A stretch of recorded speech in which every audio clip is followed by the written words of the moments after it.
जीवात्मा का परमात्मा से मिलन। सुनिए डॉक्टर श्याम सुंदर पराशर जी की यह अनमोल कथा, जिसमें जीवात्मा का किस प्रकार से एक महात्मा के द्वारा परमात्मा से मिलन होता है। इस कथा के दृष्टांत को रामायण की एक छोटे दृष्टांत से समझाया जाएगा। ध्यान से इस कथा को सुनिए और प्रेम से भक्तों बोलिए श्री राधे राधे। पैदा हुआ, कमल से मुझ ब्रह्मा का जन्म हुआ। मैंने चारों तरफ देखने की इच्छा जगाई तो चार मुख हो गए मेरे, पर चारों तरफ मैंने केवल जल और वायु को ही देखा, इसके अलावा कोई नजर नहीं आया। मैंने प्रश्न किया मैं कौन हूं, कोई जवाब नहीं मिला तो मैं कमल की नाल में घुस गया भीतर। नीचे तक गया पर कोई नजर नहीं आया, लौट के वापस आ गया। फिर को हम तो दिखाई तो कुछ नहीं पड़ा, सुनाई पड़ा दो अक्षर तप तप, तपस्या करो। मैं तपस्या किया, तपोबल से फिर मुझे दिव्य भगवान का दर्शन हुआ, उनका दिव्य धाम दिखाई पड़ा और प्रभु ने 4 श्लोकों में मुझे दिव्य उपदेश दिया। इसको कहते हैं चतुश्लोकी भागवत। ज्ञानम परम गुह्यम में यद विज्ञान समन्वितम सरहस्यम तदंगम च गृहाण गदितम मया। भगवान ने कहा ब्रह्मा जी, मैं परम गोपनीय रहस्यमय अपना ज्ञान तुम्हें देता हूं, सावधान होकर के सुनिए। मेरा ज्ञान विज्ञानमय है। ज्ञान विज्ञान में अंतर क्या होता है? विज्ञान माने अनुभव गम्य ज्ञान। आपने किताब में कोई चीज पढ़ ली, आपको ज्ञान हो गया। आपने अभी सुना प्राणायाम ऐसे ऐसे करना चाहिए, किताब में आपने पढ़ लिया, आपको प्राणायाम करने का ज्ञान तो हो गया। पर कभी प्राणायाम करके देखा? और यदि प्राणायाम करके आपने जैसा लिखा था वैसा करके अभ्यास कर लिया और उसका पूरा अनुभव प्राणायाम करने का आपको प्रैक्टिकल ज्ञान हो गया, तो आपका वो विज्ञान है। अनुभव गम्य ज्ञान को ही विज्ञान कहते हैं, प्रैक्टिकल ज्ञान। यद विज्ञान समन्वितम। और 4 श्लोकों में, पहले श्लोक में भगवान ने तत्व का वर्णन किया, तत्व किसे कहते हैं। दूसरे श्लोक में माया का वर्णन किया, माया का रहस्य क्या है। तीसरे श्लोक में जगत का वर्णन किया, ये संसार का स्वरूप क्या है। और चौथे श्लोक में जिज्ञासु का स्वरूप समझाया कि यही तीनों तत्वों को जानने की जिज्ञासा जीव मात्र में होनी चाहिए। इसी का नाम चतुश्लोकी भागवत है। इसके 10 लक्षण बतलाए, सर्ग विसर्ग स्थान पोषण ऊती मनमंत्र कथा ईशानु कथा निरोध मुक्ति और आश्रय। ये 10 लक्षण भागवत के हैं, जो तृतीय स्कंद से द्वादश स्कंद तक क्रमशः वर्णन किए गए। ब्रह्मा जी ने इसी तपोबल से सृष्टि का विस्तार किया। तृतीय स्कंद में सृष्टि का ही वर्णन बहुत विस्तार से। पहले विदुर जी का चरित्र है कि विदुर जी की बात जब कौरवों ने नहीं सुनी और दुर्योधन ने अपमानित करके उन्हें घर से निकाला, तो सबको छोड़ छाड़ के विदुर जी तीर्थ यात्रा करने चले गए। बहुत दिनों बाद जब उद्धव जी से पूरा समाचार मिला कि उद्धव जी ने कहा भगवान भी परम धाम चले गए पृथ्वी का भार उतार के, मैं जा रहा हूं बद्रीनाथ। और प्रभु ने जो ज्ञान दिया है उसी के सहारे जीवित हूं। कौन सा ज्ञान दिया? उद्धव जी बोले वो ज्ञान प्राप्त करना हो तो हरिद्वार में मैत्रेय मुनि के पास जाओ। तब विदुर जी मैत्रेय जी के पास आए और वही ज्ञान विज्ञान मैत्रेय जी ने विदुर जी को प्रदान किया। चतुर्थ स्कंद और पंचम स्कंद, ये तृतीय और चतुर्थ 2 स्कंदों में विदुर मैत्रेय संवाद विस्तार से है। सृष्टि के शुभारंभ में ब्रह्मा जी ने संकल्प से सनक सनंदन सनातन सनत कुमार 4 ऋषियों को प्रकट किया। चारों से कहा तुम भी सृष्टि को बढ़ाओ। चारों ने मना कर दी, हम प्रपंच में मत नहीं पढ़ेंगे, हम हरि भजन करेंगे। ब्रह्मा जी को इस बात पर क्रोध आ गया, बच्चों ने बात नहीं मानी हमारी। तो ब्रह्मा जी का वही क्रोध उनकी भ्रकुटी से भगवान रुद्र के रूप में प्रकट हो गया बोल शंकर भगवान की। शंकर जी से कहा तुम सृष्टि करोगे?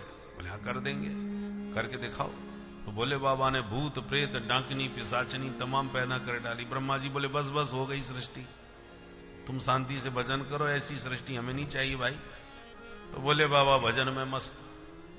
अब ब्रह्मा जी फिर परेशान, पहले बच्चों ने मना कर दिया, दूसरे ने ऐसी सृष्टि कर दी, अब क्या करूं मैं? तो अब की बार ब्रह्मा जी ने ध्यान लगा के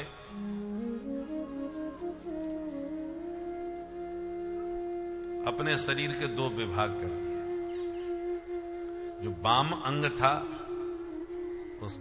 वो नारी के रूप में प्रकट हुआ, जो दक्षिणांग था वो पुरुष के रूप में प्रकट हो गया। इन्हीं का नाम हो गया मनु शतरूपा। ब्रह्मा जी ने कहा तुम दोनों मिलकर के सृष्टि का विस्तार करो। तब मनु शतरूपा से सृष्टि प्रारंभ हुई। तो हम सब के सब मनु पुत्र हैं, इसलिए हमको मानव कहा जाता है। तो याद रखिए, जो आजकल मनुवादी कहकर के मनु को जो गाली देते हैं, वो अपने पूर्वजों को ही गाली दे रहे हैं, ये नहीं भूलना चाहिए। क्योंकि मानव तो आप भी हो, और मानव हो इसलिए मनुपुत्र हो। और यदि आप अपने आप को मनुपुत्र नहीं मानते तो आपको मानव कहलाने का भी अधिकार नहीं। और फिर यदि आप अपने को मानव नहीं मानते तो प्रश्न उठता है आपको फिर क्या माना जाए? दानव कहा जाए, दैत्य कहा जाए? भाई यदि मानव नहीं कहें तो आपसे क्या कहें, यह भी तो प्रश्न है। मनुष्य यदि आपसे मनुष्य कहो या मानव कहो, ये सब दोनों ही मनु की संतान होने के नाते ही मनुष्य मानव कहा जाता है। मनुज भी कह सकते हो, पर सबका संबंध तो मनु से है।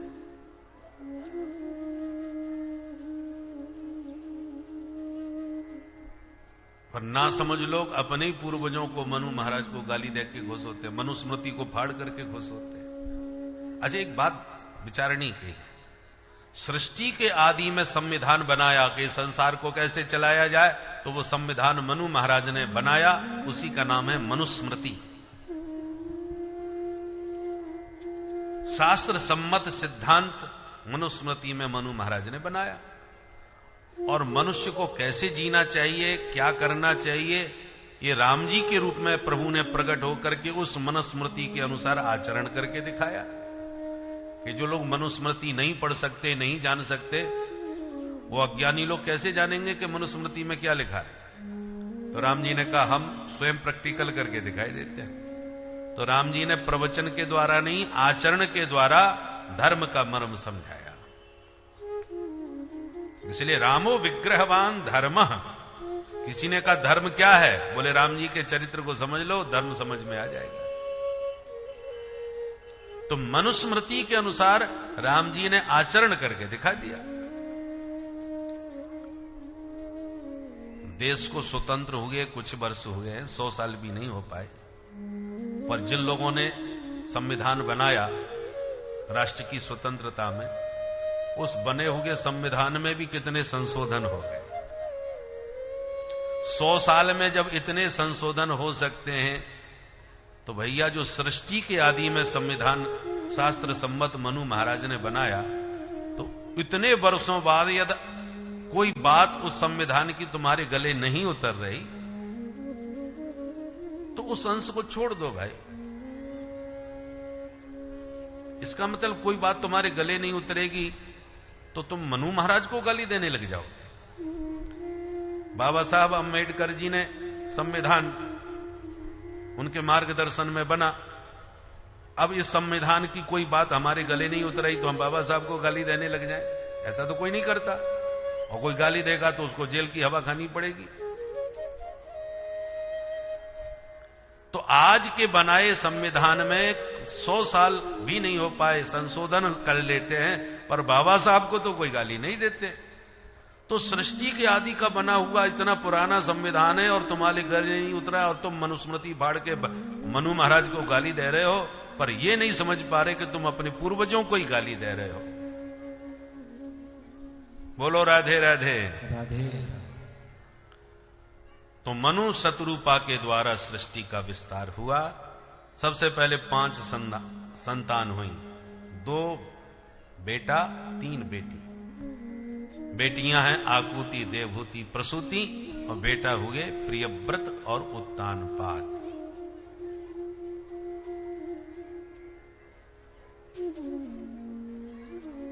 एक दिन मनु महाराज ने समस्या सुनाई, महाराज पृथ्वी का हरण हो गया हिरण्याक्ष के द्वारा। तब ब्रह्मा जी ने हरि का ध्यान किया। बोल भक्त वत्सल भगवान की जय। पूज्य श्री महाराज जी की जय।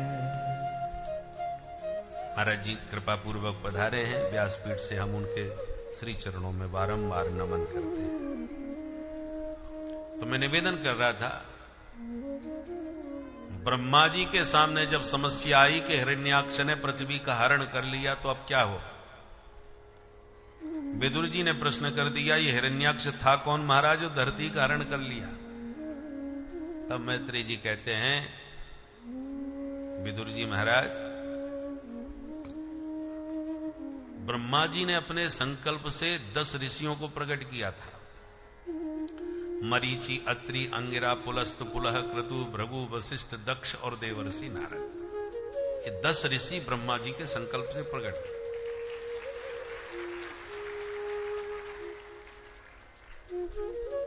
अब इन 10 ऋषियों में मरीचि पुत्र कश्यप है। कश्यप जी की कई संतानें हैं। जो अपना गोत्र भूल गए हों, नहीं मालूम। आजकल बच्चे को सबसे पहले पैदा होते ही होश संभालते तो चले जाते हैं हॉस्टल में। हॉस्टल में पढ़ लिख करके जब आते हैं तो जॉब लगा ले, जॉब लग गई तो चले गए, फिर कहीं विदेश चले गए या परदेश चले गए। शादी करके वहां व्यस्त हो गए। न बुजुर्गों का सानिध्य मिला, न कुलगुरु, न बुजुर्गों का सानिध्य जब नहीं मिला तो उन्हें ये पता नहीं रहता कि हमारा गोत्र क्या है। भूल जाते हैं बहुत से लोग। ऐसी स्थिति में उन्हें इतना मालूम है कि हम हिंदू हैं, गोत्र परवर कुछ नहीं मालूम। तो जब पूजा पाठ करेंगे तो सबसे पहले संकल्प करना पड़ता है, तो संकल्प में बताना पड़ता है, शर्मा, वर्मा, गुप्ता कौन है आप। तो जो लोग गोत्र भूल गए हों उन्हें कश्यप गोत्रोत्पन्न कह लेना चाहिए। वैसे तो सबको अपना गोत्र नाम याद रखना चाहिए, पर गोत्र भूल जाएं तो आप कश्यप गोत्रोत्पन्न करके संकल्प कर सकते हैं, क्योंकि सब कश्यप जी की संतान है। कश्यप जी की पत्नी है दिति।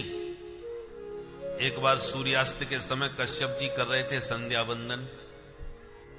ब्राह्मण को 3 काल संध्या करना चाहिए, सुबह, दोपहर और शाम। जो ब्राह्मण संध्या नहीं करता वो नाम मात्र का ब्राह्मण होता है। लोग कहते हैं ग्रंथ ब्राह्मणों ने लिख दिए, अपने को जीविका के नाम पर ब्राह्मणों को कुछ नहीं दिया। शास्त्रों के अनुसार 12 घंटे तो ब्राह्मण अपना नित्य नियम करे, पूरा समय तो उसका अपने कर्मकांड में नित्य नियम में ही लग जाता है। जितने भी प्रसंग चरित्र पुराणों में ब्राह्मणों के आते हैं, तो एक गरीब ब्राह्मण था, चाहे सुदामा का चरित्र हो चाहे अन्य किसी ब्राह्मण, प्राय दीनहीन गरीब ब्राह्मण बताया जाता है। और सबसे ज्यादा नियम संयम उसी के बताए गए।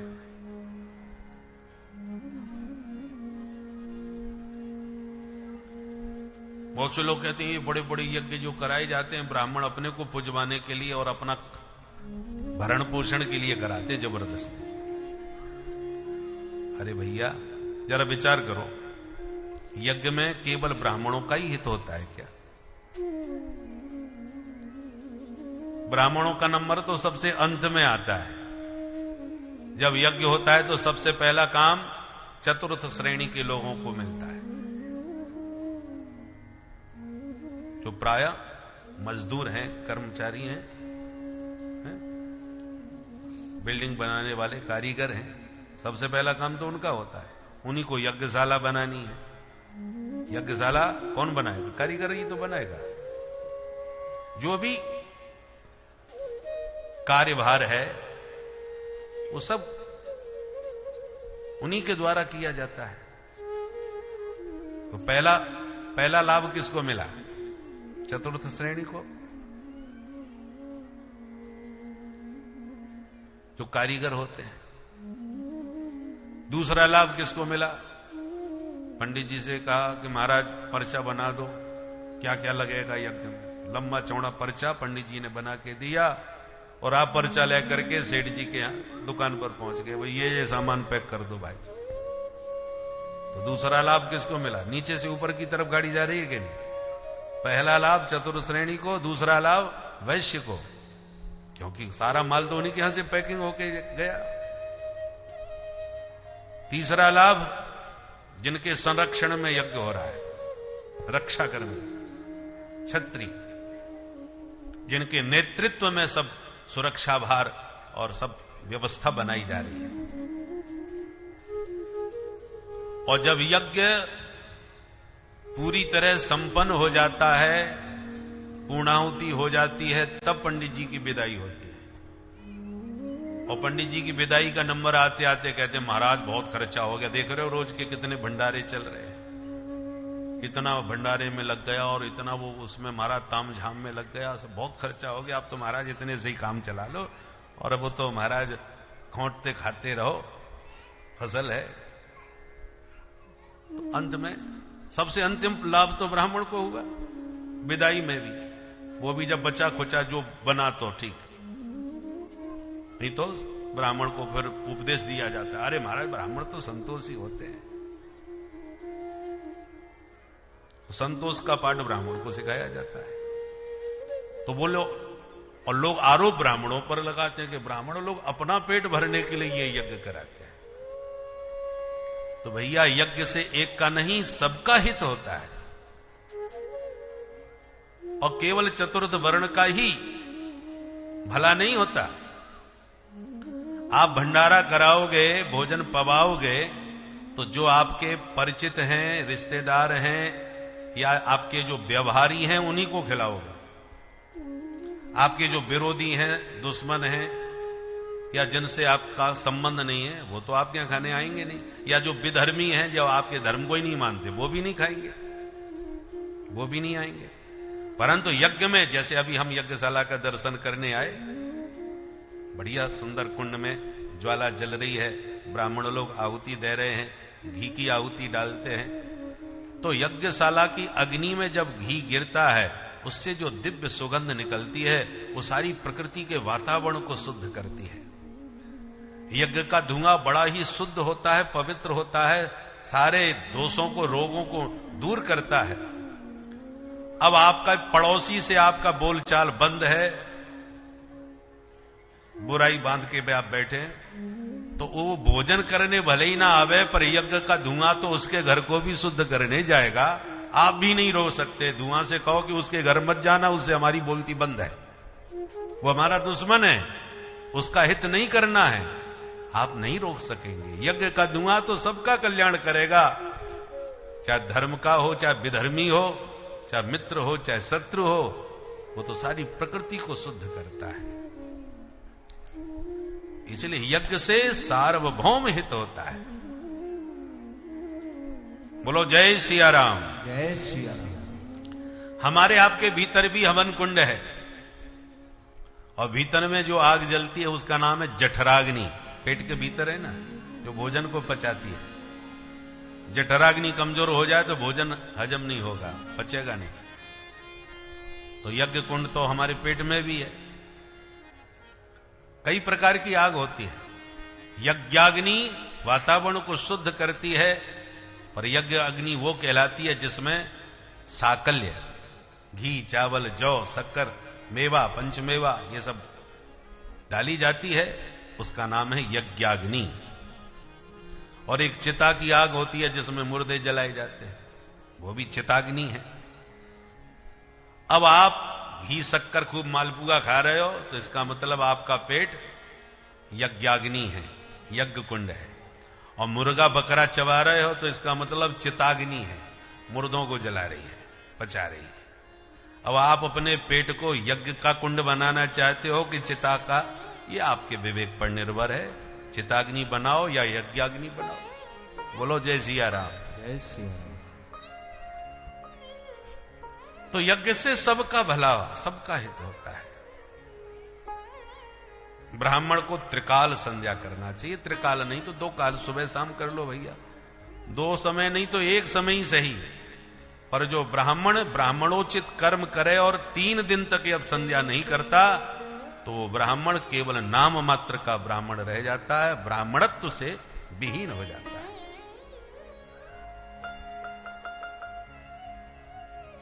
हवन कुंड में आग ना हो और आप साकल्य और घी झोंकते जाओ तो सब बर्बाद हो जाता है, व्यर्थ हो जाता है। हवन में अग्नि प्रज्वलित होगी तभी आपका हवन भी सार्थक होगा। उसी प्रकार ब्राह्मण को दिया हुआ दान सफल होता है, सार्थक होता है, परंतु कब? जब ब्राह्मण में ब्राह्मणत्व जागृत हो। जो ब्राह्मण गायत्री की उपासना करता हो, संध्या वंदन करता हो, उसी ब्राह्मण को दिया हुआ दान पुण्य सब शुभ कर्म में जाता है, सफल सार्थक होता है। इसलिए ब्राह्मणों का कर्तव्य है संध्या वंदन अवश्य करें। संध्या विहीन ब्राह्मण शक्तिहीन हो जाता है। चित्र बना दिया आपने गाय का, तो कोई पूछे ये क्या है तो आपको कहना पड़ेगा गाय है, पर वो चित्र की गाय है, न तो दूध दे सकती है न बछड़ा, वो केवल चित्र की गाय है। ऐसे जो ब्राह्मण संध्या नहीं करते, गायत्री की उपासना नहीं करते, शिखा सूत्र धारण नहीं करते, वो चित्र के गाय के समान चित्र लिखे से ब्राह्मण है।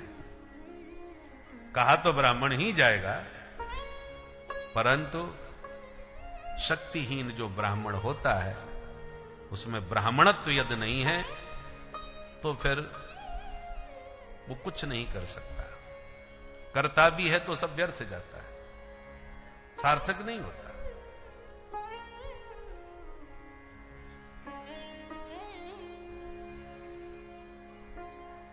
ब्राह्मणों से यदि ऐसी बातें कही जाएं तो लोग बड़े खुश होते हैं, ठीक कह रहे हैं महाराज जी।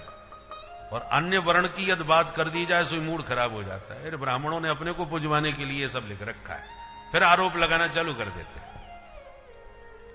तो भैया यदि ब्राह्मणों के ये ग्रंथ हैं तो ब्राह्मणों ने ब्राह्मणों को भी कहां छोड़ा है, उनके लिए भी तो कितना सब कहा गया है। विप्रो वृक्ष तस्य मूलम ही संध्या वेदा शाखा धर्म कर्माणि पत्रम तस्मात् मूलो यत्न तो रक्षणीयम छिन्ने मूले नैव पत्रम न शाखा। ब्राह्मणों के लिए कितना कुछ कहा गया है। इसलिए ऋषियों ने किसी के साथ कोई पक्षपात नहीं किया, जिसको जो कहना चाहिए वो सब कहा है। मानो मत मानो ये तुम जानो। उनकी पत्नी दिति काम पीड़ित होकर के रति याचना करने लगी। कश्यप जी ने कहा देखो देवी ये शाम का वक्त है, 4 काम बिल्कुल नहीं करने चाहिए। आहारम मैथुनम निद्राम स्वाध्याय च विशेषतः। शाम के वक्त भोजन भी नहीं करे, शयन न करे, सहवास न करे और स्वाध्याय भी न करे। सूर्यास्त के समय जो स्त्री गर्भवती होती है उसके दुष्ट संतान पैदा होती है। कश्यप जी ने खूब समझाया पर दिति को कुछ समझ नहीं आया, तो कश्यप जी ने पत्नी का मनोरथ पूर्ण किया। काम ज्वर शांत होने पर दिति को पछतावा हुआ, स्वामी मेरे से भूल हो गई यार। कश्यप जी ने कहा भूल हुई तो परिणाम भोगने को तैयार रहो।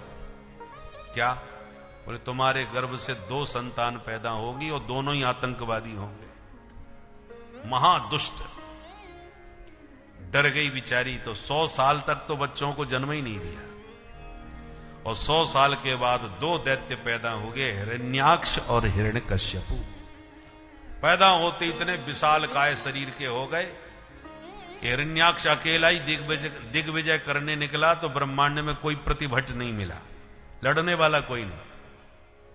जब कोई नहीं मिला तो ये धरती का ही हरण करके रसातल में ले गया।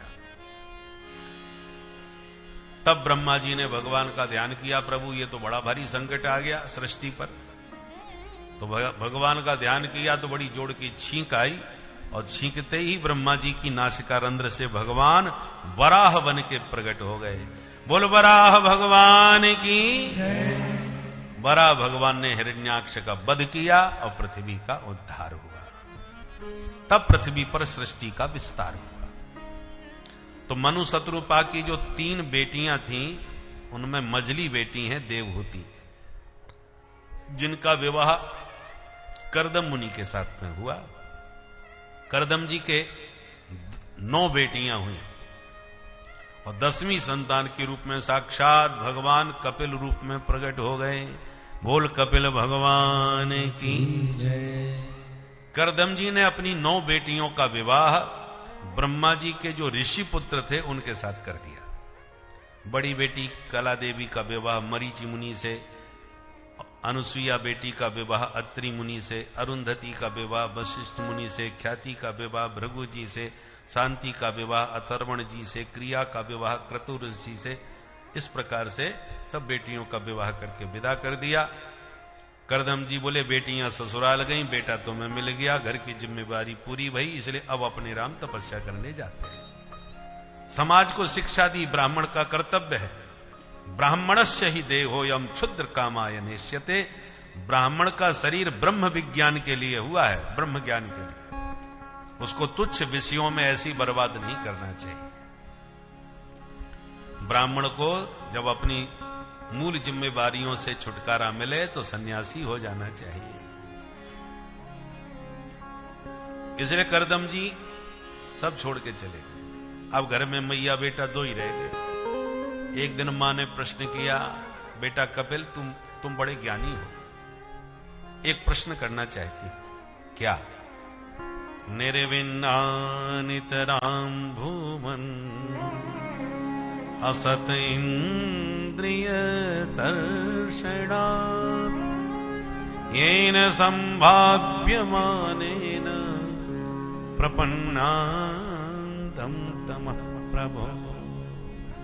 हे प्रभु, मैंने अपने जीवन में बहुत सुख भोगे, बेटा बेटियों की तरफ से, धन संपत्ति की तरफ से। अरे मेरे पास कामक विमान था जो कामना के अनुसार मुझे उड़ा करके ले जाता था।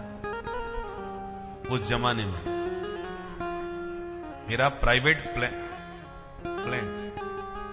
और वो भी ऐसा वैसा छोटा मोटा जहाज नहीं था कि 2-4 सदस्य बैठ पाए।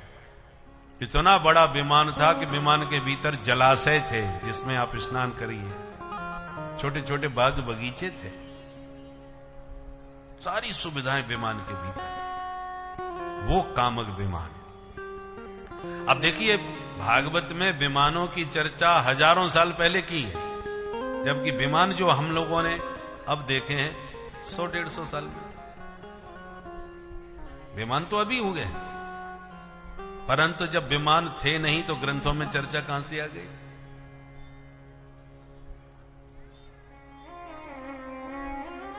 तो देवहूति मां कहती है, मैं विमानों में उड़ करके सारे संसार के सुख भोग लिए, फिर भी मेरा विषयों से वैराग्य क्यों नहीं होता? मेरी आत्मा पूरी तरह तृप्त क्यों नहीं है? अभी भी मेरा मन असंतुष्ट क्यों है? बेटा मैं तेरी शरण में आई हूं, मेरा मार्गदर्शन करो और अपने ज्ञान की कुठार से मेरे अज्ञान के वृक्ष को काट करके मिटाओ। स्तुति करने लगी। तम त्वागताहं शरणं शरण्यं त्वागताहं शरणं शरण्यं तम त्वागताहं शरणं शरण्यं त्वागताहं शरणं शरण्यं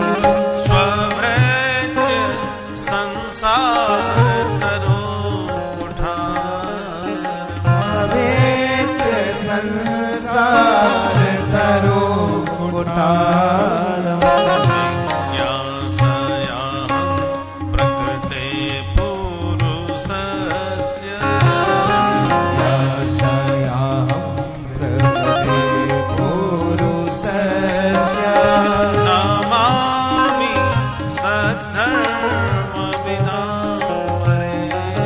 नमामि सकलमिदं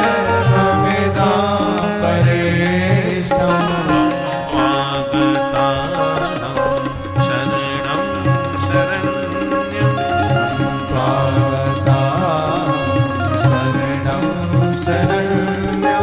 शरणं शरण्यं शरणं शरण्यं शरणं शरण्यं। माँ ने जब स्तुति करी तो प्रभु प्रसन्न होकर के कपिल भगवान बोले, माँ आज मैं आपको अध्यात्म योग का उपदेश देता हूं, बड़े ध्यान से सुनिएगा। कपिल भगवान कहते हैं, माता जी हमारा जो मन है यही बंधन और मुक्ति दोनों का कारण है।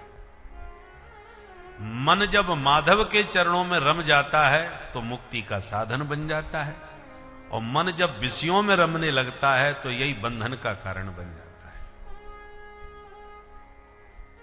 चाबी एक ही होती है, ताले में डालो, इधर घुमा दिया ताला बंद, अब उल्टा घुमा दो तो ताला खुल गया। जिस चाबी से ताला बंद हुआ है उसी चाबी से खुलता है।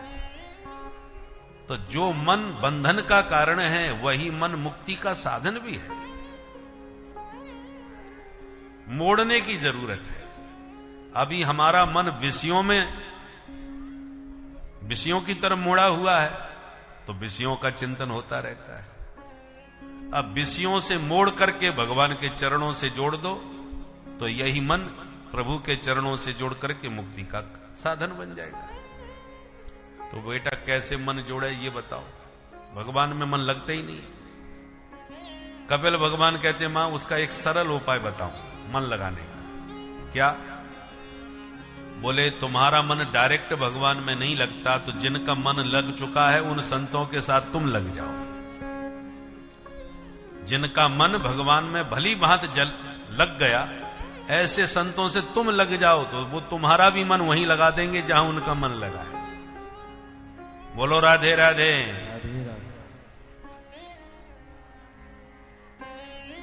देखो भाई, बिजली का तार जिसने पकड़ लिया उसे करंट लग गया। अब तुम तार को भले ही मत पकड़ो, तार पकड़ने वाले को ही पकड़ लो तो आपको भी उतना ही भरपूर करंट लगेगा जो तार पकड़ने से लगा है। उसी प्रकार आप डायरेक्ट भगवान को नहीं पकड़ पा रहे तो मत पकड़ो। जिन महापुरुषों ने भगवान को पकड़ रखा है, अपना जीवन पूरा भगवान के चरणों में जोड़ रखा है, उन संतों के चरणों से जुड़ जाओ वो सीधा आपको वहीं जोड़ देंगे जहां से वो जुड़े तेरी अच्छी बनेगी। भगवंत से नहीं जुड़ते तो संत से जुड़ो। सुग्रीव है जीवात्मा, हनुमान जी हैं महात्मा और राम जी हैं परमात्मा। सुग्रीव राम जी से नहीं जुड़ा, हनुमान जी से जुड़ा। परिणाम क्या हुआ? हनुमान जी स्वयं राम जी को कंधे पर बैठा के सुग्रीव से जोड़ दिए। तब हनुमंत उभय दिस की सब कथा सुनाए, पावक साखी देय कर जोरी प्रीत दृढ़ा। दोनों को मित्र बना दिया। जीवात्मा की है व्यथा और हरि की है कथा। महात्मा क्या करते हैं? हरि की कथा जीव को सुनाते हैं और जीव की व्यथा हरि को सुनाते हैं। जीवों के बीच में आते हैं तो भगवान की कथा सुनाते हैं और हरि के चरणों में जाते हैं तो जीव की व्यथा सुनाते हैं। प्रभु इस जीव पर कृपा करो, बेचारा भटक रहा है अनंत जन्मों से। व्यथा सुन करके हरि द्रवीभूत हो जाते हैं और कथा सुन करके जीव भगवान के चरणों से जुड़ जाता है। कथा से भी मन द्रवित होता है। बाग गदगदा द्रवते यस्य चित्तम। हरि की कथा से हमारा हृदय द्रवित होता है उनके गुणों पर, उनके दिव्य स्वभाव पर। कथा और व्यथा। कथा जहाँ इंसान मानव समाज का उद्धार करती है, उसे भक्ति की तरफ प्रेरित करती है, वहीं व्यथा मानव जीवन को काल की तरफ प्रेरित करती है, मानव जीवन को अंत के समय प्रेरित करती है। इसीलिए व्यथा से बचना चाहिए और कथा की तरफ हमें झुकना चाहिए, क्योंकि व्यथा तो अज्ञानियों का ही एक सबसे सुंदर मार्ग है, किंतु कथा ज्ञानियों का सबसे उत्तम मार्ग है। इसलिए भक्तों, कथा पर विशेष ध्यान दें। व्यथा तो आती रहती है जीवन में, तो प्रेम से बोलिए भक्तों, श्री राधे राधे। के काम नहीं चलता। संबंध जब हम जोड़ते हैं संसार में किसी से, तो कोई ना कोई बिचौलिया जरूर होता है। बिचौलिया सफल वही होता है जो दोनों पक्षों से परिचित हो। बेटी के घर में आता है तो बेटा के गुण गाता है, अरे साहब बेटा नहीं है, राजकुमार है।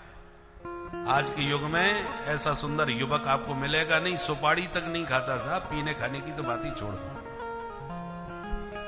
बढ़िया महिमा वर की गाएगा तो कन्या पक्ष रीझ जाएगा, और जब वर के घर में जाएगा तो बेटी के गुण गाए। अरे साहब क्या बिटिया है, साक्षात महालक्ष्मी है। भोजन बनाए तो आप उंगली चाटते रह जाओगे, और मुंह में तो आवाज ही नहीं है, बोलती ही नहीं, बहुत कम बोलती है। ऐसे गुण गाएगा कि वर पक्ष रीझ जाएगा, और फिर दोनों को मिला के लेन देन की बात सब फिट बैठाता है।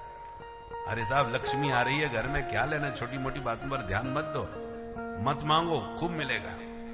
बड़े उदार हृदय के हैं। तो जैसे भी तैसे बिचौलिया का यही काम है, दोनों संबंधों को आपसी तालमेल बैठा करके जोड़ दे, वो बिचौलिया है। उसी प्रकार ये महात्मा लोग बिचौलिया है। भगवान को हमारी व्यथा सुना सुना के हमारी तरफ खींचते हैं, और हमें भगवान की कथा सुना सुना के भगवान की ओर दौड़ाते हैं। और इन महात्माओं के बिचौलिया बनने पर हम जीवात्मा परमात्मा एक हो जाते हैं। इसलिए बिना महात्मा का चरणाश्रय लिए कोई भी परमात्मा को नहीं पा सकता। बिचौलिया का तो साथ लेना पड़ेगा। बिन गुरु भवनिधि तरई न कोई, जो बिरंच शंकर सम होई। आप कितने भी महान हो, पर बिना संत सदगुरु के आप सफल नहीं हो सकते साधना में।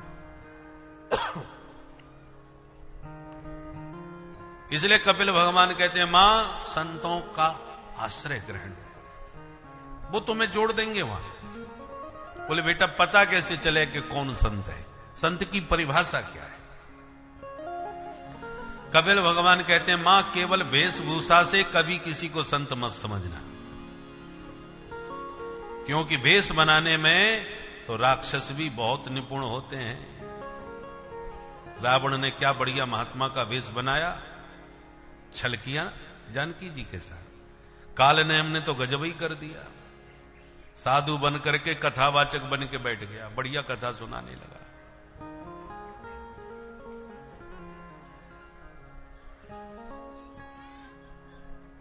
होए समरन रावण राम है, कथा कहने लगा, राम कथा। होए समर, और किसमें समर हो रहा है? रावण राम है, रावण राम का युद्ध हो रहा है। हनुमान जी ने सुना कि राम कथा तो कह रहा है, पर रावण राम क्यों कह रहा है? राम रावण तो सब कहते हैं भैया। जो देखो, जो जिस पक्ष का होता है उसका नाम पहले लेता है। तो रावण पक्ष का कथावाचक था ना।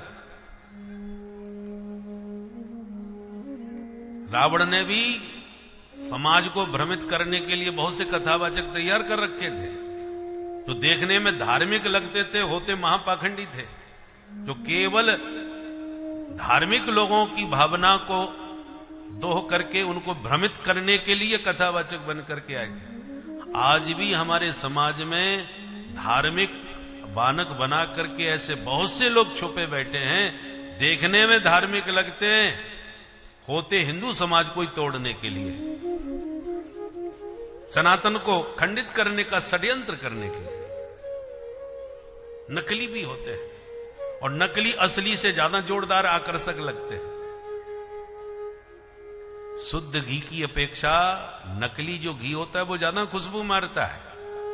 देखने में भी बढ़िया चमकता है, पैकिंग तो बहुत ही गजब की होती है। परखने वाला ही परख पाता है कि ये असली है कि नकली। उसी प्रकार जो नकली साधु होता है वो असली को भी फैल कर देता है। रामचरितमानस में देखिए प्रताप भानु की कथा। राजा प्रताप भानु को एक नकली साधु ने एक तनु बाबा के नाम से ऐसा छला कि बर्बाद कर दिया। कथा के विस्तार में नहीं जाएंगे, आप राम कथा के सब प्रेमी हैं, रामचरितमानस के प्रेमी हैं, खुद सब जानते हैं, पर संकेत में बात कर रहे हैं।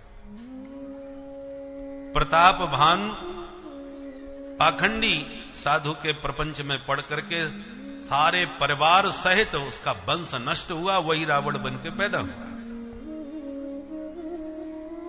5 कारणों में एक कारण भोले बाबा ने प्रताप भानु को बताया। उस समय गोस्वामी जी ने सावधान किया,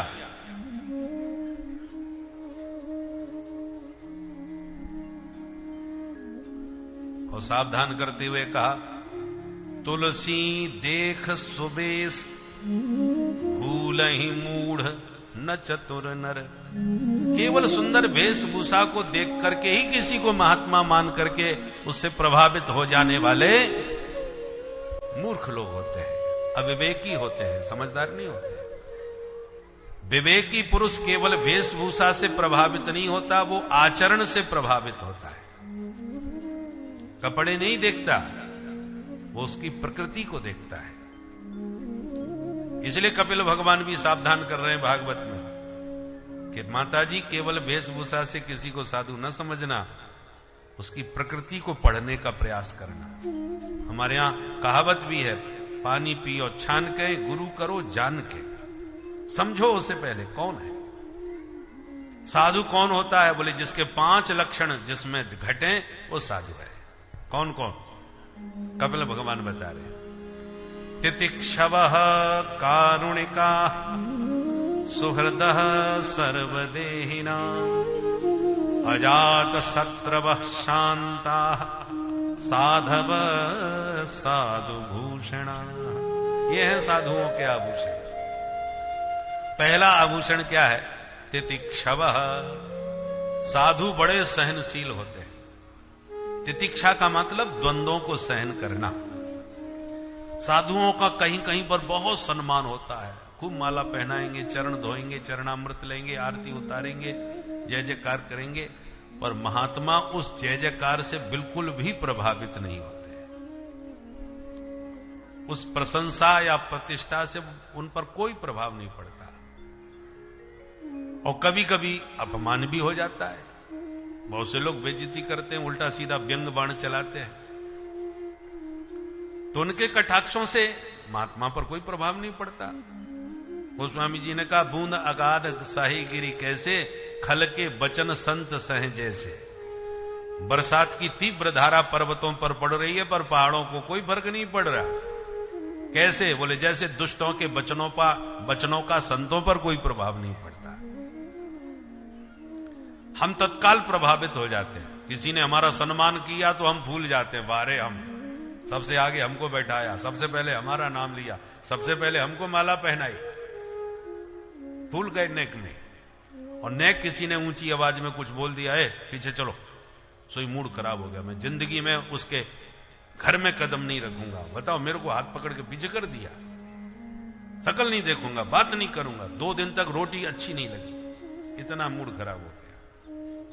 तो हमारी चाबी दूसरों के हाथ में है। उसने खुश कर दिया तो उसने दुखी कर दिया, पर महात्मा की चाबी अपने हाथ में होती है। तुम्हारे सम्मान से वो गदगद नहीं होने वाले, तुम्हारे अपमान से वो दुखी नहीं होने वाले। अपने आप में अपनी मस्ती में मस्त रहते हैं। हम लोग दूसरों पर निर्भर होते हैं, किसी ने सुखी किया, किसी ने दुखी किया। महात्मा दूसरों से अपने को कभी प्रभावित नहीं करते। इसी का नाम है तितिक्षा। ये साधु का पहला लक्षण। दूसरा, कारुणिका। साधु में करुणा बहुत होती है। वो अपना कष्ट नहीं समझता, पर दूसरे का कष्ट देख नहीं पाता। तो फिर ये क्यों? भागवत में तो बहुत से प्रसंग है, महात्मा ने साथ दे दिया, जा तू अजगर बन जा तू वृक्ष बन जा, तू मगर बन जा, तू हाथी बन जा। नेक नेक में तो साथ दे देते हैं, और आप कहते हो संतों में बड़ी करुणा होती है। तो ये करुणा है कि कोप? बोले भैया,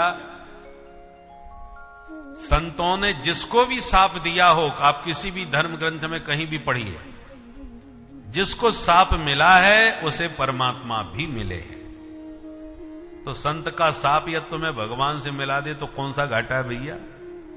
जिस परमात्मा को पाने के लिए हजारों जन्म लग जाते हैं साधना करते, और संत का साप तुम्हें डायरेक्ट भगवान से मिला दे तो कौन सा इसमें बुराई है? गौतम जी ने अहिल्या को शाप दिया, पत्थर बन गई, परंतु राम जी के चरणों से जुड़ गई। तो जिन चरणों से निकसी सुरसरी, पवित्र गंगा चरणों से प्रकट होकर जगत को पावन कर रही है, उन्हीं चरणों के स्पर्श से अहिल्या पावन होकर के प्रकट भई है। प्रकट भई तपपुंज सही। तो क्या घाटे का सौदा है भाई? देखो, चाकू डाकू के हाथ में भी होता है और चाकू डॉक्टर के हाथ में भी होता है, पर दोनों का उद्देश्य अलग अलग होता है। डाकू का चाकू पेट चीर करके प्राण लेने के लिए होता है, और डॉक्टर का चाकू पेट फाड़ करके ऑपरेशन करके प्राण बचाने के लिए होता है। दोनों में बहुत बड़ा अंतर है। हम कोप करते हैं तो दूसरे का जीवन नष्ट करना चाहते हैं, और साधु जब कोप करता है तो उसका कल्याण करके ऑपरेशन करके सीधे भगवान से मिला देता है। इसलिए साधु का कोप भी कल्याणप्रद होता है, कल्याणकारी होता है, वो करुणामय होते हैं। तितिक्षवः कारुणिका, तीसरा लक्षण सुहृदः सर्वदेहिना। प्रत्येक शरीरधारी को, जीवधारी को साधु अपना सुहृद माने अपना परिवार मानते हैं। वसुधैव कुटुंबकम, साधु वो है जो सभी को अपना परिवार माने, सबको अपना सुहृद समझे, वो साधु है। चौथा लक्षण अजात शत्रवः, वो सबको अपना मानता है, इसलिए शत्रु स्वप्न में भी शत्रुता किसी से नहीं करेगा। दुश्मनी दूसरे से होती है भैया, अपने आप से कौन दुश्मनी करेगा? सिय राममय सब जग जानी, जो सारे जगत को अपने प्रभुमय देखता है, वो किससे बैर कर सकता है? देखो, हमारे शरीर में अनेक अंग हैं। अब कल्पना करो यदि हमारे शरीर के अंग आपस में लड़ बैठे तो आप किस पार्टी में जाओगे? हाथ पैर आपस में झगड़ने लग गए तो आप हाथ का साथ दोगे कि पैर का? हाथ में डंडा मारोगे कि पैर में? अरे भैया, हाथ टूटे या पैर टूटे, दर्द तो तुम्ही को होना है, क्योंकि सारे अंग तुम्हारे ही हैं, पराई नहीं है। कई बार प्रैक्टिकल अनुभव होगा सबका, भोजन करते समय कभी कभी दांत से जीभ कट जाती है। अब पंगत में जीभ कट गई, आप मुंह पकड़ के बैठ गए। किसी ने कहा क्या बैठे क्यों, भोजन क्यों नहीं कर रहे? बोले साहब हमारी जीभ कट गई। अरे किसने काटी? बोले हमारे दांतों ने काट दी। अरे राम राम, आपके दांत बड़े दुष्ट हैं भाई। अब वो आपको आपके ही दांतों के विरुद्ध भड़काने की कोशिश कर रहा है कि देखो, एक इकलौती प्यारी कोमल सी सुकुमारी जिह्वा, जीभ, और ये पापी लोग 32 संख्या में बहुसंख्यक बन के चारों तरफ घेर के खड़े हैं, और नेक मौका मिलाने की उस अबला पर हमला किया नहीं, उसको काट दिया। बताओ। आप बोले आप साहब बिल्कुल ठीक कह रहे हो, 5 बार पहले भी कट चुकी थी। अरे इतने दिनों से इस बिचारी पर हमला हो रहा है और तुम सहन कर रहे हो? उखाड़ के फेंक दो आज इन दांतों को। कितना भी जोशीला भाषण आपको दिया जाए तो क्या आपको दांतों पर क्रोध आ जाएगा? 50 बार भी आपकी जीभ कटी होगी तो आज तक किसी ने हथौड़ा लेके एक भी दांत तोड़ा? 32 की तो बात छोड़ दो, कोई नहीं तोड़ता, क्योंकि सबको विवेक है। कि जीव के कटने का तो दर्द भोग ही रहे, दांत तोड़ देंगे तब भी दर्द हम ही को होना है, किसी दूसरे को थोड़ी होगा, क्योंकि बुरे भले कैसे भी दुष्ट सही दांत तो हमारे ही हैं। जिह्वाम क्वचित संदसति त्वदद्भि तद वेदनायाम कतमाय कुप्येते यदंगमंगेन निहन्यते क्वचित क्रुद्धेत कस्मै पुरुषस्वदे। आप किस पर क्रोध करेंगे? तो जो विवेक हमें इस शरीर में है वही विवेक संत को पूरे समाज में, पूरे संसार में हो जाता है। इसलिए साधु कभी किसी के साथ द्वेष नहीं करते, शत्रुता नहीं करते, किसी को हानि नहीं पहुंचाते। साधु से होए न कारज हानि। साधु वही है जो कभी किसी को हानि ना पहुंचाए। और पांचवा लक्षण है शांता। साधु हमेशा शांत रहते हैं, उनके चित्त में कभी अशांति नहीं होती। जो जितना उच्च कोटि का साधु होगा उसकी चित्त वृत्ति उतनी ही शांत होगी। ये 5 लक्षण संत के हैं। तो इन लक्षणों के आधार पर साधु को पहचानो, और जितने ज्यादा लक्षण जिसमें घटित नजर आवे उसको उतना ही बड़ा साधु मान के उनके चरण पकड़ दो।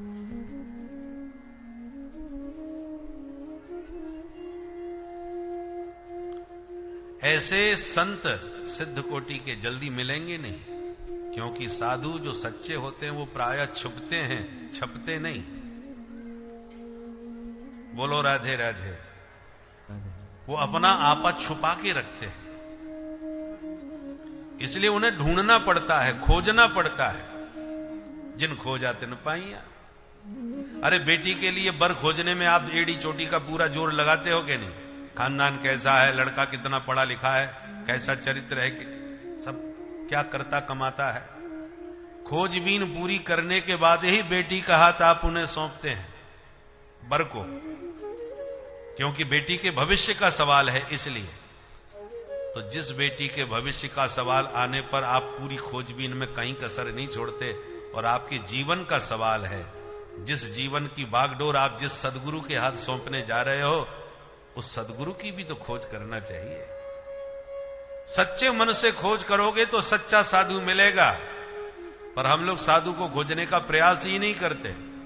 जहां देखी भीड़, क्या हो रहा है? बोले साहब दीक्षा समारोह हो रहा है, महाराज जी सबको आज दीक्षा देंगे। अच्छा भाई, गुरु तो हमने भी नहीं बनाया, चलो हम बैठ जाते हैं, कान भोगा लेते हैं, कम से कम गुरु तो बन जाए तो दीक्षित तो हो जाएंगे। और इतनी पुरानी कहावत, पानी पियो छान के गुरु करो जान के, जानने की कोशिश ही नहीं करी कि भीड़ कैसी है, गुरु जी कौन है, क्या शिक्षा दे रहे। अरे पहले शिक्षा, उसके बाद दीक्षा। दीक्षा का मतलब आपने जाना नहीं, सदगुरु को समझा नहीं, और कान भुगा लिया भीड़ देख करके। जब इतनी भीड़ है तो अच्छे ही महात्मा होंगे। भीड़ देख करके आप अरे भीड़ तो भेड़ों की जब भी खूब होती है भाई। भीड़ से किसी का मूल्यांकन आप नहीं कर सकते, उनके यहां ज्यादा भीड़ है तो वो अच्छे होंगे। आपने भेड़ की तरह भीड़ में बैठ करके कान भुका लिया, हमने तो गुरु बना लिया, पता चला गुरु जी चले गए जेल। अब चेला चक्कर में कि अब उन्हीं को बनाए कि दूसरे ढूंढे, दुविधा में पड़े। तो ऐसी हड़बड़ी नहीं करना चाहिए। जैसे बेटी के लिए बर खोजते हो, वैसे आप भी गुरु की खोज करो, समझो, पहचानो, तब गुरु बनाओ। और गुरु का भी कर्तव्य है हर किसी का कान न फूके, चेला को परखे समझे तब कान फूके। दोनों एक दूसरे के पिता पुत्र का संबंध होता है, गुरु शिष्य का। इसलिए शिष्य को भी परखना चाहिए और गुरु को भी। कपिल भगवान कहते हैं, मां लक्षणों से साधु को पहचानो और फिर उनकी शरण में चले जाओ। सच्चे संत आज भी हैं और हमेशा रहेंगे। ये रत्न गर्भा वसुंधरा है, यहां रत्नों की कमी नहीं है, रत्नों के भंडार है, बस खोजना पड़ता है। हीरा ऐसे नहीं मिल जाता, बहुत खोजने पर तब हीरा कहीं धरती से निकलता है। ऐसी साधु को खोजना पड़ेगा, खोजने पर जरूर संत मिलेंगे। जिज्ञासु जो होते हैं वो खोजते हैं, जिज्ञासा नहीं है वो तो बस ऐसी केवल कान भुका करके अपना दायित्व पूरा करना चाहते हैं ताकि कोई निगुरा ना कहे हमें, हमारे भी गुरु हैं, बस काम खत्म। बोलो। सुखदेव जी कहते हैं, राजन, करदम जी की पत्नी देवहूति ने अनेक भांत प्रश्न किए और कपिल भगवान ने उनके उत्तर दिए। इसको कहते हैं कपिल गीता। 8 अध्यायों में कपिल भगवान का उपदेश लिए इसको कपिल अष्टाध्यायी भी कहा जाता है। यम, नियम, आसन, प्राणायाम, प्रत्याहार, धारणा, ध्यान, समाधि, अष्टांग योग का वर्णन कपिल भगवान ने किया है। जीव मां के गर्भ में आके कैसे कैसे कष्ट पाता है, जन्म लेता है, जगत में भटकता है, वो सारा चित्रण कपिल भगवान ने किया, जिसे सुनकर देवहूति मां आनंद मग्न हो गई और ऐसी प्रेम समाधि लगी कि उनका शरीर ही सरिता में बदल गया। और मां को प्रणाम करके कपिल भगवान सागर तट पर पहुंच गए और आज भी गंगा सागर में कपिल भगवान विराजमान हैं। बोल कपिल भगवान की जय। मकर संक्रांति पर बड़ा भारी मेला आज भी गंगा सागर में लगता है, जहां कपिल भगवान के दर्शन मिलते हैं। मनोस्तु शतरूपायाम तिस्रः कन्याश्च जज्ञिरे आकुतिर्देवहूतिश्च प्रसूतिरिति विस्मृता। तो आपने मजली बेटी देवहूति की कथा सुनी। बड़ी बेटी आकुति का विवाह रुचि प्रजापति के साथ में हुआ, जिनके घर भगवान यज्ञ नारायण प्रकट हुए। तीसरी बेटी सबसे छोटी नाम है जिसका प्रसूति। इनका विवाह दक्ष प्रजापति से हुआ, जिनसे 16 बेटियों का जन्म हुआ। दक्ष की सबसे छोटी बेटी सती का विवाह भगवान भोलेनाथ से हुआ। ये 16 बहनें थीं सती, उनमें 13 धर्म को ब्याही। धर्म की 13 पत्नियां, श्रद्धा, दया, तितिक्षा, श्री, हरि, मूर्ति, ये सब धर्म की पत्नियां हैं। धर्म की मूर्ति नामक पत्नी से 2 बेटा हुए, जो हैं भगवान नर और नारायण, जो आज भी बद्रीनाथ में विराजमान है। बद्रीनाथ से आप ऊपर जाएंगे माना गांव के पास में ही मूर्ति मां का मंदिर है। उसके बाद और आगे बढ़ेंगे वसुधारा की ओर, तो वसुधारा में वहां पर भगवान नर नारायण के पिता धर्म महाराज विराजमान है। तो मूर्ति और धर्म के पुत्र हैं भगवान नर नारायण। वो नर नारायण भगवान संतान हुई, पर सती के कोई संतान नहीं हुई। क्यों नहीं हुई महाराज? विस्तार से कारण बताया कि जब दक्ष प्रजापति बनाए गए तो बड़ा भारी इनका स्वागत समारोह हुआ। देवी देवता महात्मा सब आए और दक्ष ने जब सभा में प्रवेश किया तो सभी ने खड़े होकर अभिवादन किया, पर त्रिदेव खड़े नहीं हुए, ब्रह्मा, विष्णु, महेश। तो दक्ष पद के मद में अभिमान से भरे हुए थे। सब लोग हाथ जोड़ के खड़े थे तो देख देख के खुश हो रहे थे। अभिमानी का लक्षण है, हजारों लोग हाथ जोड़े उन पर ध्यान नहीं देगा, पर जिसने हाथ नहीं जोड़ा या खड़ा नहीं हुआ उसे जरूर ताकेगा। ये कौन है, मुझे देख के खड़ा नहीं हुआ। तो दक्ष ने खड़े लोगों को नहीं देखा, जो 3 बैठे थे उनको जरूर देखा। तो जब ब्रह्मा जी पर दृष्टि पड़ी, अरे ये तो हमारे पूज्य पिताजी हैं, बेटा कितना भी बड़े पद पर चला जाए तो बर्बाद तो बाप ही रहे, तो ध्यान नहीं दिया। विष्णु भगवान को देखा, अरे ये तो हमारे दादाजी हैं, बुरा नहीं लगा। और जब शंकर जी को देखा तो मूड खराब हो गया। मैंने इसको अपनी बेटी भी आई है तो ये तो मेरा दामाद है, दामाद का स्थान तो पुत्रवत होता है, इसने खड़े होकर दंडौत कैसे नहीं करी?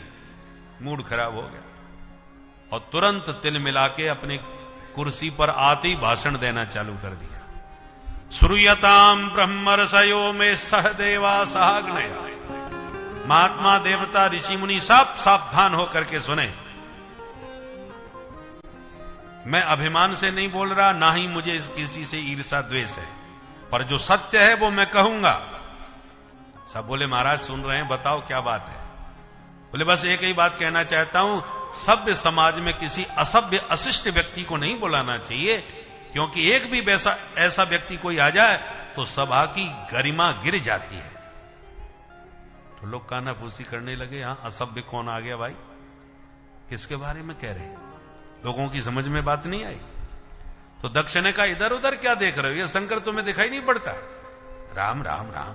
सभ्यता तो ऐसे तब आती जब सभ्य लोगों के साथ बैठे उठे, 24 घंटे भूत प्रेतों के साथ में घूमता रहता है, मरघटा की राख लगाता है। जिस मरघटा में जाने से हमको नहाना पड़ता है, उन मरघटा में चिता की भस्म लगाइए घूमता है। इसको तो छूने का भी धर्म नहीं है। अयम तो लोकपाला नाम यशोग्नो निरपत्रपहा। ये महान निर्लज्ज है, लाज शर्म इसके पास है नहीं। हम लोगों के बीच में बैठ के हमारी भी बेइज्जती करवा देता है। अब मामला सबको समझ में आ गया। तो एक धीरे से बोला, महाराज जब बिटिया ब्याही थी तब ये गुण नजर नहीं आए थे?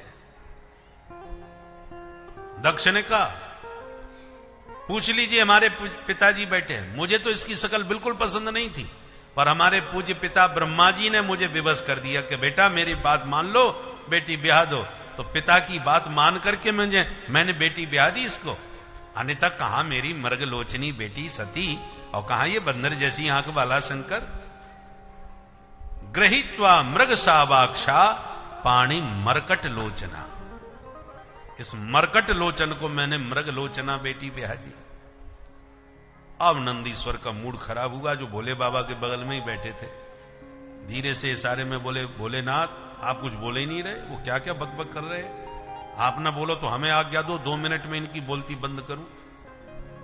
भोले बाबा मुस्कुरा के बोले, रहने दो भैया, हमारे ससुर जी हैं, और बेटा ससुराल की गाली सबको सुननी पड़ती है। अब शादी करी है तो ससुराल की गाली भी सुनो। नंदीश्वर बेचारा चुप, ससुराल वाली बात है तो हम बीच में क्या बोले। भोले बाबा भी कुछ नहीं बोल रहे और बोलने भी नहीं दे रहे। अब आपको कोई गाली दे और आप बैठे बैठे मुस्कुरा के आनंद लो तो मूड और ज्यादा खराब होता है कि देखो इसको कोई फर्क ही नहीं पड़ रहा है। जम के गालियां दी और भोले बाबा ने जब जवाब नहीं दिया तो दक्ष ने शाप ही दे दिया। आज के बाद इस शंकर को शाप देता हूं, किसी भी यज्ञ में इसको भाग न दिया जाए। जब शाप दिया तो नंदीश्वर का मूड खराब हो गया। अब आज्ञा नहीं ली, तीर मिला के खड़े हो गए। ए प्रजापति, पद के मद में महादेव की महिमा भूल गए, जब से आयो बड़बड़ाए जा रहे हो। मैं भी शाप देता हूं तुमको बकरे का मुंह लग जाए। बकरा जिंदगी भर मैं करता है, अंत में उसी की घोपड़ी चढ़ाई जाती है। जब दक्ष को शाप दिया तो दक्ष के पक्ष में भृगु जी खड़े हो गए, दाढ़ी पर हाथ घुमा के बोले, ए नंदीश्वर, ससुर दमाद का आपसी मामला तू बीच में क्यों बोला? मैं भी शाप देता हूं शिव जी के गण पाखंडी हो जाएं। तो शिव जी के गण सब उठ के खड़े हो गए। ए बुढ़े बाबा, हमको पाखंडी बोलता है? हम भी शाप देते हैं तेरे जैसे चाटुकार ब्राह्मण भिखमंगा हो जाए, सर्वभक्षी हो जाए, सर्वभक्षा ध्वजातया। भोले बाबा ने देखा ये स्वागत समारोह हो रहा है या साप समारोह हो रहा है। सब एक दूसरे पर सापासापी कर रहे हैं और सब गड़बड़ हमारी वजह से हुआ है, तो चलो हम ही यहां से घिसक जाते हैं। तो भोले बाबा तुरंत अपने गणों के साथ कैलाश को प्रस्थान कर गए, बिना कोई जवाब दिए। तो मामला शांत हो गया। मामला तो शांत हो गया, पर दक्ष का हृदय शांत नहीं हुआ। इसकी वजह से मेरा स्वागत समारोह सब किरकिरा हो गया। शिव जी को नीचा दिखाने के लिए दक्ष ने समय पाकर के एक बहुत विशाल यज्ञ किया हरिद्वार में गंगा किनारे। छोटे से बड़े सारे देवताओं को निमंत्रण भेजा, पर भोले बाबा को चिट्ठी नहीं भेजी। धुआंबंद भंडारा चल रहा है, दुनिया उमड़ रही है यज्ञ में, और महादेव के पास चिट्ठी ही नहीं। विमान में गड़गड़ाते हुए देवता जा रहे थे और सब कैलाश के ऊपर से निकल रहे थे। अब बताओ, देवताओं को मालूम है कि खटपट है, इनको नहीं बुलाया है, फिर भी विमान सब भोले बाबा के सिर के ऊपर से ही ले जा रहे हैं। संसारियों का स्वभाव है, दो प्रेमियों में अनबन हो जाए तो तीसरे लोग और आनंद लेते हैं। आपके यहां भोजन भंडारा है और पड़ोसी से आपकी बोलचाल बंद हो गई तो कुछ लोग जानबूझ के उसी के यहां जाके जूता उतारेंगे। बोले साहब भीड़ में इधर उधर न हो जाए, तो इसलिए हमने सोचा आप ही के यहां उतार देते। और आप नहीं चलोगे भंडारे में? और नेक कहीं कुछ बोल दिया तो 2 की 4 बिला के यहां सुनाएंगे। तो देवताओं को बड़ा आनंद आ रहा है, भोले बाबा को कोई फर्क नहीं पड़ रहा, आंख बंद किए बैठे। सती जी ने देखा बड़े विमान उड़ रहे हैं, क्या चक्कर है? पूछा देवांगनाओं से, बहनाओं बड़ी बंठन के जा रही हो, कहां? देवांगनाएं बोली, अरे बहन तू यहां बैठी है, तेरे मायके में तो बड़ा जोरदार यज्ञ हो रहा है, तेरे पिताजी ने बुलाया है हमें, तो तुझे नहीं बुलाया क्या? सती जी के तो सुन के होश उड़ गए, मायके में महोत्सव और मुझे पता ही नहीं, ये कैसे हो गया? चलो बहन तुम चलो, मैं भी तैयार होके बस निकल ही रही हूं, यूं कह के बात संभाली। परंतु अब बिना चिट्ठी के, बिना निमंत्रण के भोले बाबा को कैसे मनाऊं? आके जोड़ जोड़ से चरण दबाने चालू कर दिए। तो भोले बाबा ने आंख खोल लिए। देवी जी क्या बात है? बोले कुछ नहीं महाराज, पति की सेवा करना तो पतिव्रता का धर्म है। भोलेनाथ ने कहा वो तो ठीक है, पर आज कुछ ज्यादा ही धर्म निभा रही है। सच बताओ मन में क्या है? ज्यादा सेवा होने लग जाए तो सावधान हो जाना चाहिए।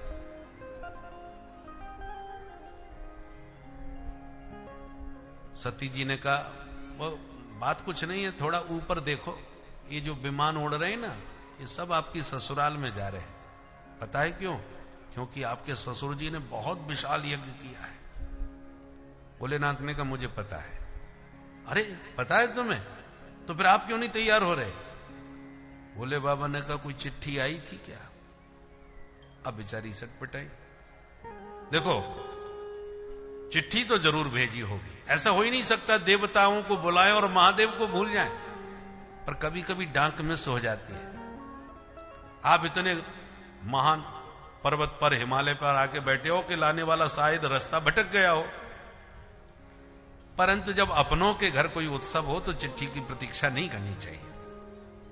भोले बाबा ने कहा बात तो ठीक कह रही हो देवी, भूल गए होते तो मैं चल देता, पर जानबूझ के नहीं बुलाया है, क्योंकि मुझसे विरोध मानते हैं इसलिए नहीं जाऊंगा। आपने कैसे कह दिया कि वो आपसे विरोध करेंगे?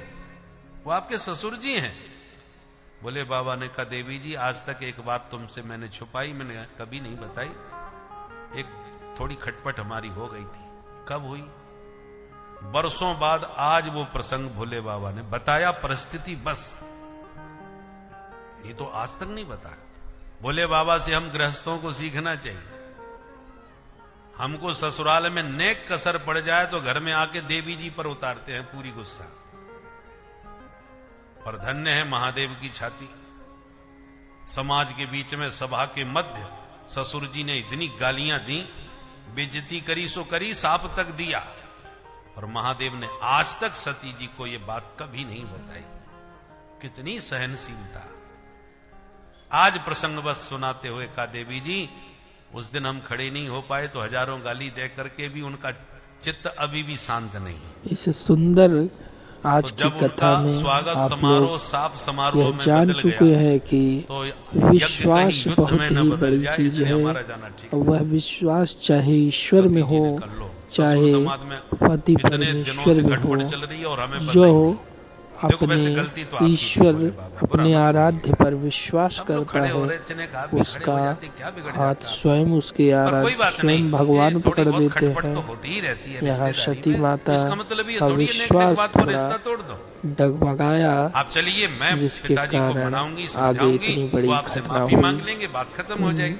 इतिहास के दृष्टांतों से ही सीख लेकर मानव भविष्य में अपने गलतियों को सुधार सकता है।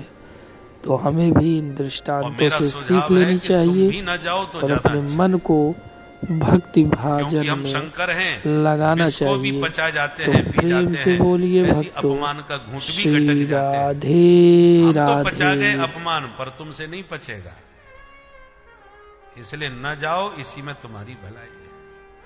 अब सती जी की आंखें लाल, टेढ़ी निगाह से महादेव को घूरने लगी। बोले बाबा समझ गए अब इनका रोक पाना बड़ा मुश्किल है। वही है सोई जो राम रच रहा। मायके में जाने से माताओं को मना कर दो तो फिर उनका चेहरा देखने लायक ही होता है। बोले बाबा को लगा कि दोनों तरफ से खतरा है, भेजता हूं तो भी खतरा, रोकता हूं तो और ठीक है देवी, जो तुम्हें उचित लगता हो सो करो, मेरा कोई विरोध नहीं। और यों कह के बाबा ने तो लगा ली समाधि। सती जी ने कहा ठीक है, तो फिर मैं जा रही। अब अनुमति तो मिले गई, जो उचित समझो वो करो। मुझे तो यही लगता है कि मुझे जाना चाहिए।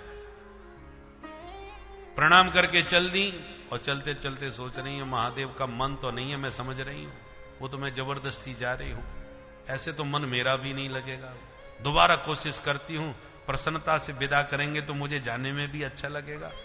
तो बहुत दूर जाने के बाद फिर वापस लौट आती है, फिर महादेव को मनाने की कोशिश करती हैं, पर महादेव आंख बंद करके बैठे, बोले ही नहीं रहे, ना आंख खोल रहे। सती जी ने कहा ठीक है, तो बैठे रहो, मैं ये चली। और जब चलने लगती हैं तो भोले बाबा आंख खोल के देखने लगते हैं, क्या सचमुच चली गई? और जैसी सती जी वापस लौट के आती हैं तो आंख बंद करके फिर बैठ जाते हैं। सुखदेव जी कहते हैं निष्क्रामती निर्विसती द्विधा ससा। सती जी दुविधा में कभी बाहर जाती हैं, कभी भीतर जाती हैं, भीतर बाहर भीतर बाहर हो रही है। निर्णय नहीं ले पा रही कि जाऊं कि न जाऊं। अंत में फैसला किया कि मैं तो जाऊंगी। और जब भोले बाबा ने देख लिया कि ये पक्का जाएंगी, तो कुछ गणों से कहा जाओ इनको आदर पूर्वक मायके पहुंचाओ। तमाम भूत प्रेत आ गए, माता जी हम भी चले? बोले हाँ बिल्कुल चलो। बोलो सती महारानी की जय जयकार करते मां को लेकर के पहुंच गए। जो यज्ञशाला में पहुंची मायके में, तो जो दूर से ही दंडोत करके साष्टांग लेट जाते थे चरणों में, उनमें से किसी ने भी सती जी को ना राम राम किया, ना प्रणाम किया, ना ही उनकी तरफ देखा, क्योंकि सबके मन में भय है कि इनको प्रणाम करने का मतलब इनके पिताजी को विरोधी बनाना। दक्ष हम पर भी नाराज हो जाएंगे। इधर सती जी आ रही हैं तो इधर को मुंह करके खड़े हो गए, किसी ने राम राम नहीं करी। अरे औरों की कौन कहे, सगी बहनें भी सती जी को देख के आपस में इशारा करके हंसने लगी। अरे ये देख वो चली आई, बिना निमंत्रण के आ गई, मैं तो ऐसे कभी नहीं आने वाली। और जब सामने आ गई, अरे आओ आओ बहन सती, तू खूब आ गई, तेरे बिना तो घर में मन ही नहीं लग रहा था। और यहां आकर के हमें पता चला कि पिताजी ने तुझे चिट्ठी नहीं भेजी, तो हमने सोचा न जाने तू आएगी कि नहीं आएगी, तेरे बिना कैसे आनंद आएगा। पर बहन तूने बहुत अच्छा किया आकर के। ये भी तरीका होता है छेड़ने का। कहने में लग रहा, देखने में लगता है कि कितना प्रेम दिखा रही है, पर बात वही कर रही है जो चुभ है। सती जी सब समझ रही है कि बहनों का मौका है, वो भी खूब हंस रही है। सच्चे मन से यदि दुख था तो केवल उनकी माता जी को। कितना बड़ा महोत्सव हो रहा है, सारी दुनिया आ रही है, मेला लग रहा है, परंतु सती नहीं आई।